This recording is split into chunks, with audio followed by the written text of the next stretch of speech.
আসসালামু আলাইকুম।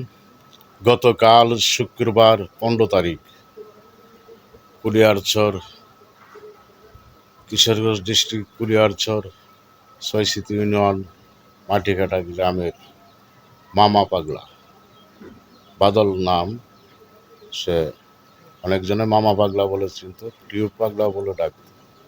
তার একটি অভ্যাস ছিল মামা বি, সেটাই চাইতো মানুষের কাছ থেকে।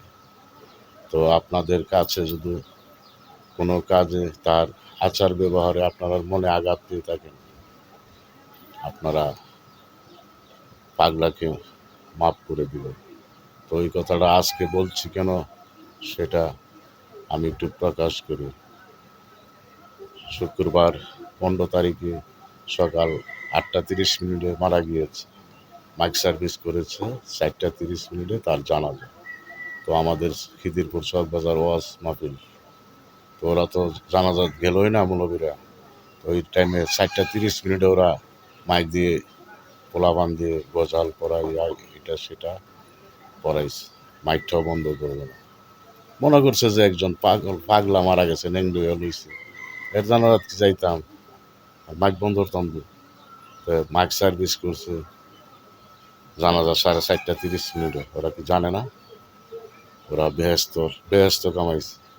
পাগলের জানাজা বোঝায় না, তার জানাজা যে মানুষ পিছনে খাড়াইছে, হুজুরের কিছু যে শুনবো সেই ডক্টর নেই মাইকের আওয়াজে। তো এসব করবেন না রে বাবারা। মানুষকে হিংসা করবেন না, পাগলকে হিংসা করবেন না, গরিবকে হিংসা করবেন না। তো মাদ্রাসা মসজিদে নামাজ পড়ে, 1000 বছর নামাজ পড়ে আপনার আবাদত আল্লাহ কবুল করবে না যদি আপনার ভিতরে চুল পরিমাণ হিংসা থাকে। হিংসা বিবাদ বাদ দিয়ে মানুষকে ভালোবাসতে শিখুন, এখনো সময় আছে। নতবা আপনাদের আখেরাতে কোনো উপায় থাকবে না। দুনিয়া তো আপনাদের শান্তি হবে না, আপনাদের সেই ফল ভোগ করতেই যাবে, ভোগ করে যাবেন। আখেরাতে সেটার হিসাব দিতে হবে। সালামু আলাইকুম।